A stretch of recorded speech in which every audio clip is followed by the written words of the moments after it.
Hello and welcome to another episode of Santi and Aiden's Home Videos. And look who we have back today. Well, I'm happy to be back. And today we are in the city of Antwerp. It's one of my favourite cities in the world. And this video is called The Walk of Hope because we will be retracing the steps of the migrants from the late 19th and early 20th century who are looking to find a new life in the New World. So we'll be retracing the steps, and this station would have been the first place that many would have disembarked from on the train as they went to the port. So we'll be starting at this station, we'll be going through the old quarter, and then we'll be winding our way through to the docks of the port of Antwerp, where the ships would have been waiting for them, essentially.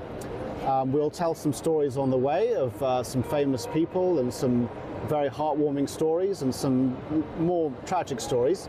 But yeah, imagine the scene. You're a migrant from Eastern Europe, for example. You're coming through this station, the big arches overhead, and all the infrastructure and the buildings around you, the puffing steam trains and everything. And it would have been an intimidating atmosphere, but also a mixture of excitement as well. So without further ado, let's get going and let's explore the city and retrace the steps of all those migrants who made the big leap to the edge of the European map and to the new map in the New World. First of all, we're going to show you the most magnificent train station of the world. Exactly.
So we're stood here outside the Cathedral of Our Lady in the old quarter of Antwerp. The migrants on their way to the New World would have invariably come through this section on the way to the port. It's a beautiful day, a lot of tourists about because we're here at the weekend. Yeah, it's a really nice spot, and yes, this is the route they would have taken on the way to the port. So cobblestones beneath us have seen some wear over the years of all the feet that have trampled through this area. But yeah, next stop, the port.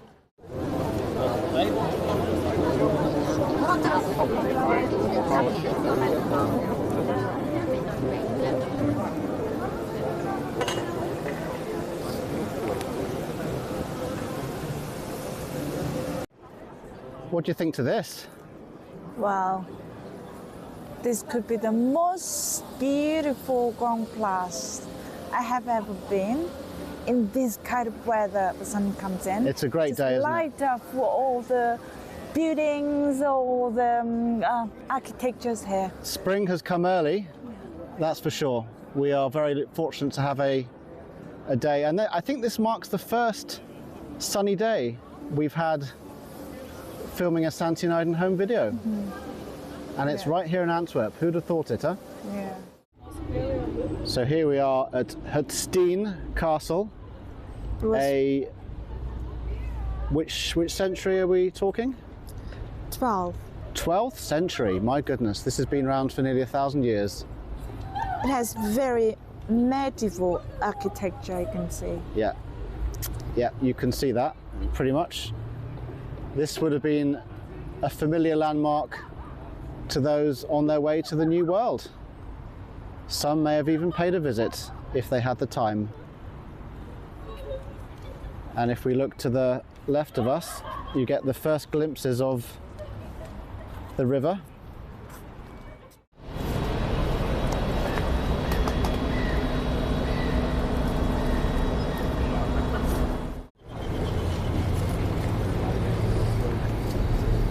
Here we are at the Scheldt River, and as you can see, it's a bloody big river, and today it's very quiet, but at the dawn of the 20th century and late 19th century, this would have been teeming with ships emitting puffing black coal smoke into the air. This area here would have been a hive of activity as people said their goodbyes and left their former life. And this extra port area here, as you can see behind us, would have been one of the last things that they would have seen before they left on their new life. Do you think that the scenes back to that time similar to what we are seeing nowadays? Well, yes and no. I mean, this area here where we're standing would have been quite similar. The skyline has changed. I mean, Antwerp nowadays is a industrial port and not a passenger port. It's the second biggest cargo port in Europe after Rotterdam. So it's a huge operation. But there are still snippets of the past you can see. I think where we're standing would have been certainly a place that would have been recognisable to those making their voyage. I'm going to read an excerpt of the very famous stewardess Violet Jessop, who is more known for her involvement in the Titanic disaster. She was a survivor, and she finds herself in the period 1927 to 28 here in Antwerp, and she writes about it briefly in her memoirs. Streamers, hundreds of thousands of them, passengers laughing and crying, calling goodbyes, throwing posies, a din that would deafen. All these things figured prominently the evening of that first world cruise of mine. I too wanted to shout with joy and anticipation all those places that from childhood I had longed to see. Japan, China, Siam, Java represented history, mystery and love. I stand unobserved and watch a boy and a girl say goodbye. She stands by her parents on deck. He, a student obviously, with a clear-cut face, stands anxiously on the dock. Is he thinking what I'm thinking? Will she be coming back? Loving him? Be the same girl he is sending off so reluctantly? She too is sweet in her way, and apparently demure. Strange how a demure face, which is somewhat unusual nowadays, attracts the opposite in men. I watch two men prowling with restless eyes. They have spotted the girl, and I feel sure she shall receive their valued attention. Hat dann an dem Freitag, als er kam,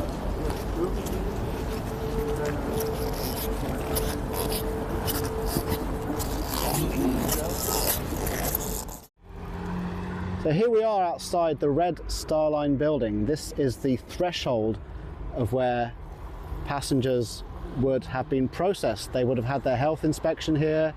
They would have had their clothes heated to a very high temperature to make sure that they were not carrying any infectious diseases that they would carry to the new world. Everything happened here. The admin, the ticketing, the processing, it all happened here. The Red Star Line was the main shipping company that operated out of Antwerp. It's not linked in any way to the more famous White Star Line that operated the ill-fated Titanic, but essentially they were owned by JP Morgan, so they did have a common parent company. But now it's a museum, and should we check it out? Yeah. Yeah, let's check it out.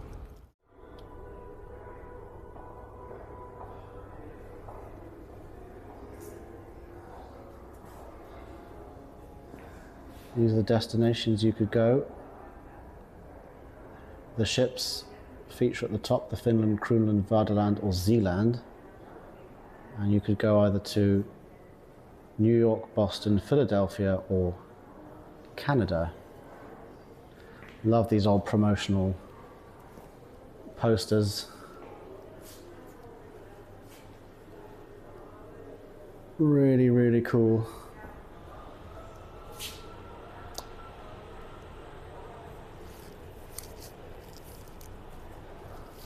What ship is this?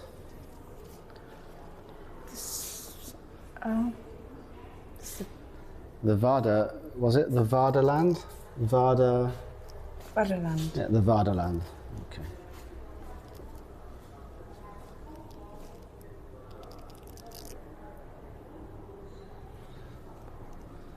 This is an old one. It looks like it's from the 1870s. 1872 to 1899. Yeah, that's an old one, all right. And here, I think, is the flagship, the biggest of the fleet, the Belgenland. Als hij niet uit de band vertrekt, sluit de Belgische overheid hem weer open. Oscar van de... This very aptly illustrates the extent to which shipping was, passenger shipping was a very prominently etched on the Antwerp skyline here.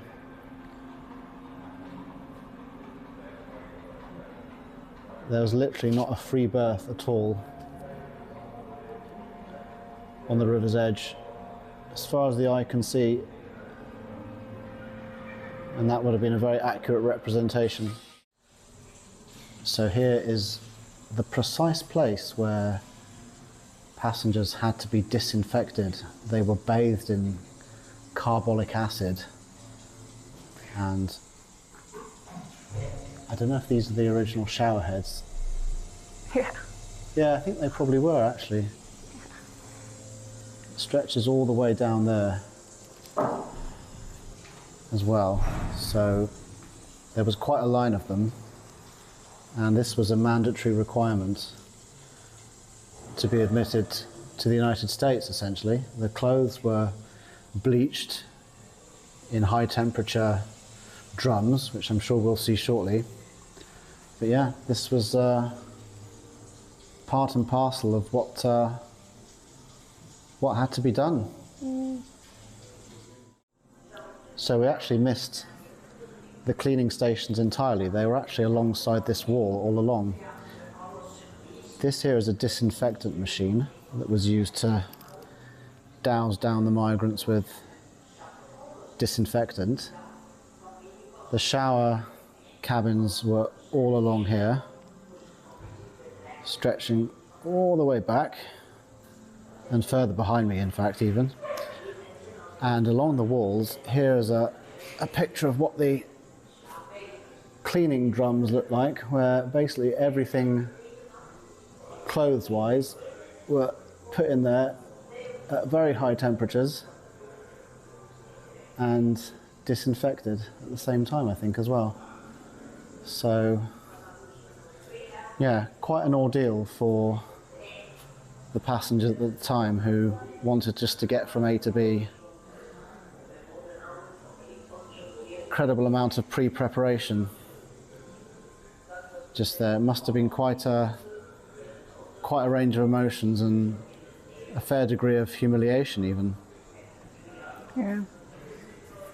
Here in this video you can see they illustrate how it was happening. Yeah, exactly.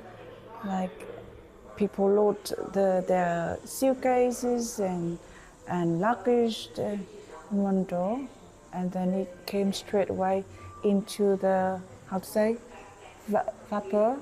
Yeah, the steam. Yeah, centination. Steam centre, yeah. I don't know how you call it either, really, Yeah. but yeah. At least they separate the bathroom, like for men and women. So Yeah. and then yeah, people. And then they were out and processed and were allowed to board at that point, weren't they? Yeah. Yeah. Now is as good a time as any to talk to you about the lives of a few people who turned this port into the turning point of the 20th century. Take 9-year-old Ita Moël. In 1922, a simple medical mark at the gates meant she was forced back across the Atlantic alone for 5 years of orphanage life. She's the face of the revolving door, the crushing reality for thousands trapped in Antwerp's old quarter.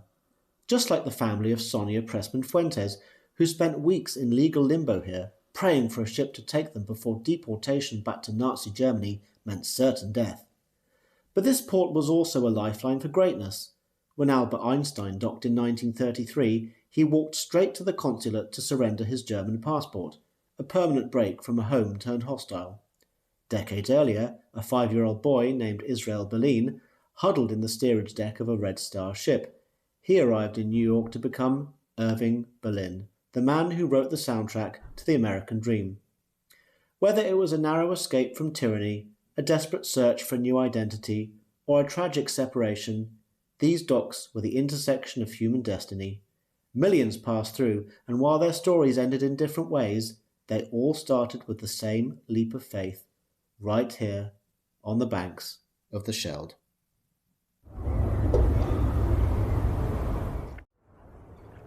So we have left the Red Star Line Museum area, and we are now headed to a place that is not really associated with the old world style of getting about.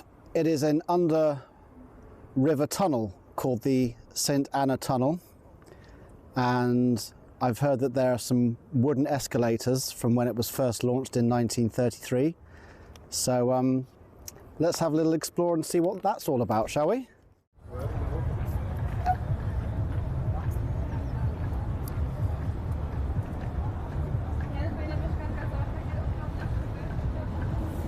What a beautiful sunset over the River Scheldt.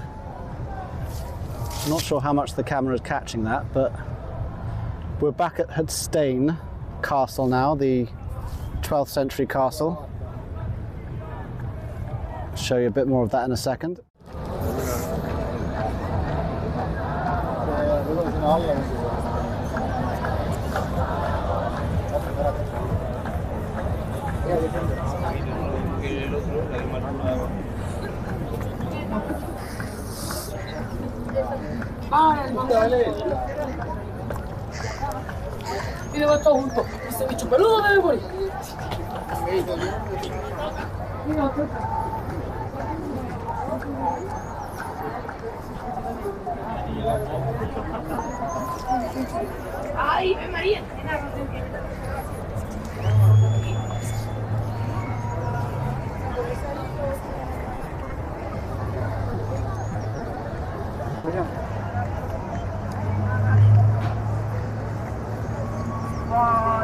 At Steen.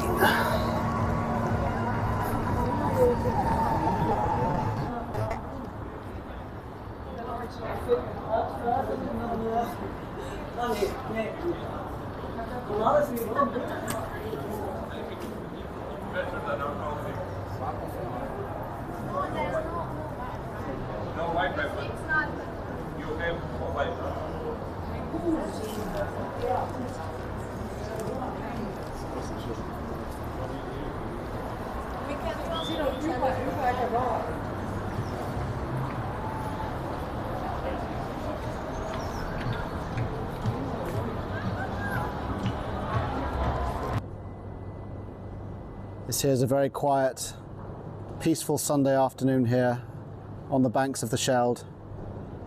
Couples are sitting on the banks, on the edge here, enjoying a moment, having a drink or two perhaps. But 100+ years ago, this would have been a very different scene.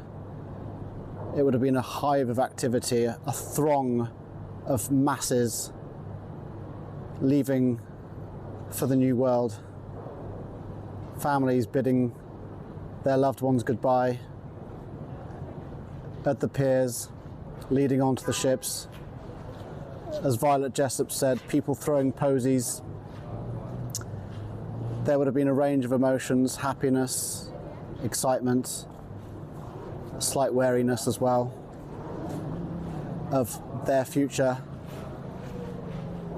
But you can see the remnants of the architecture of the people and their travels and what they would have seen, and you can really get a grasp of the general scenery in here and how they would have felt leaving the old world, destined for the new. So, quick heads up, I'm jumping back in with another re-recorded voiceover. My microphone was way too loud when I originally filmed this, and I didn't want it to ruin the vibe of one of my favourite spots in Antwerp. So, let's head down into the Sint Anna tunnel. We're currently dropping 31 metres beneath the River Scheldt. This is the Voetgangers Tunnel, or the Pedestrians Tunnel, and these original wooden escalators have been in constant motion since 1933. It's like a functional time capsule right in the middle of the city. Once you're at the bottom, it's a 572-metre walk through this tiled ceramic tube. Back in the 30s, they debated building a bridge here, but they chose a tunnel instead, so they wouldn't block the massive ships heading into the port.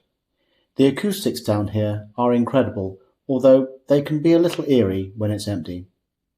When you finally pop out on the other side of the Linkeroever, or the left bank, you get the ultimate reward, the best panoramic view of the Antwerp skyline. It's the perfect way to see the city from a completely different perspective. What do you think? Well,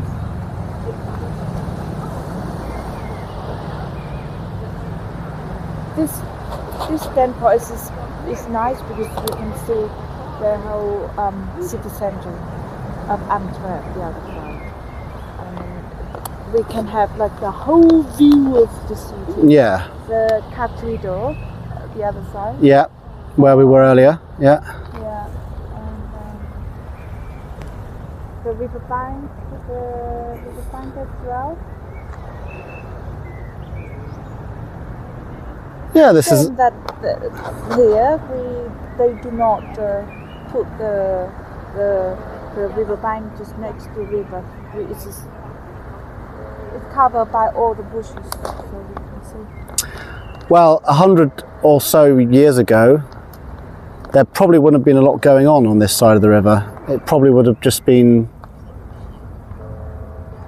It would have just been nature, I would imagine. Yeah. So sheep didn't anchor here, I guess. No, all the action was on the other side, right? Yeah. All of the board houses, the hotels where the migrants were staying before they were leaving.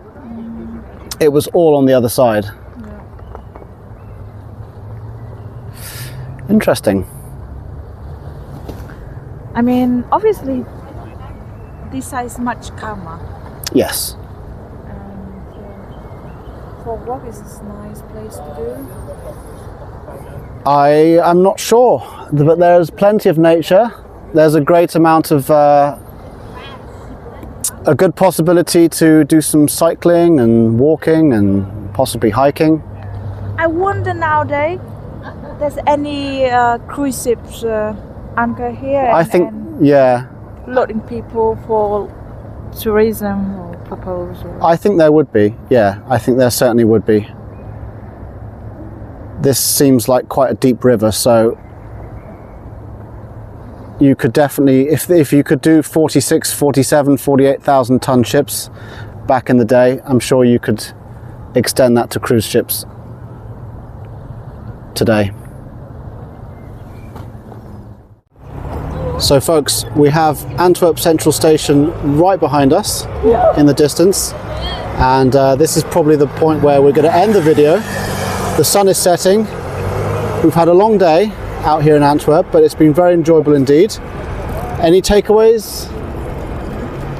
Well, good trip, good history lesson. Very good history lesson, yeah. Had a really, really fun day. I always enjoy coming to Antwerp and seeing the Red Star Line Museum, and yeah, it was a very wholesome day. So on that note, guys, we'll see you on the next video. Bye. Hope you enjoy our video. Yeah. See you guys. See you. Bye. We are 24 hours after Antwerp now. Why are we coming to you with a video after the fact? So I accidentally deleted a video that was supposed to be in the video. It was about the Red Star Line Museum. We just left the museum, in fact, and we were giving a debrief of our experiences. And since the Red Star Line Museum was the sort of centerpiece of our content, we thought it was a great shame not to include that. So we're doing that now.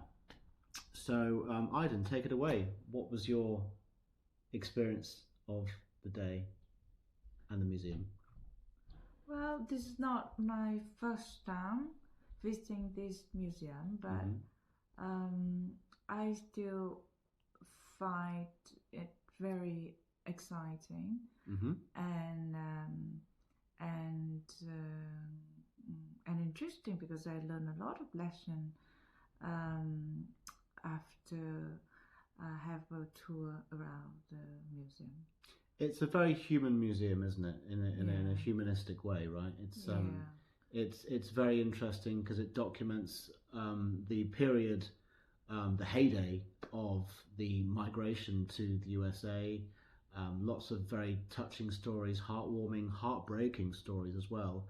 But the museum also hinges on migration in general, right? So, you know, it doesn't just document that period, it documents migration in general, the importance of migration around the world, the way the world is changing, how world events shape migration as well. So it's a very, very informative, emotional museum, and it was a really good experience. And if you do find yourself in that part of the world, I strongly urge you to go visit, because it's a brilliant museum, and it's not too big, it's not too small, it's just the right size. I think a museum is important in that it has to capture the essence but not go on for ages and ages, right? So it's certainly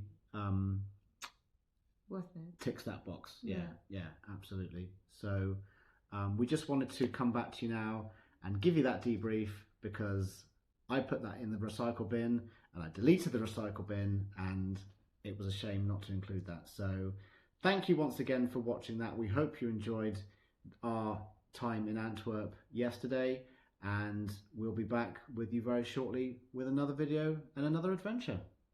Yeah. See you soon. Bye. Iden, take it away. What did you feel about the video? The video, the museum. Damn it.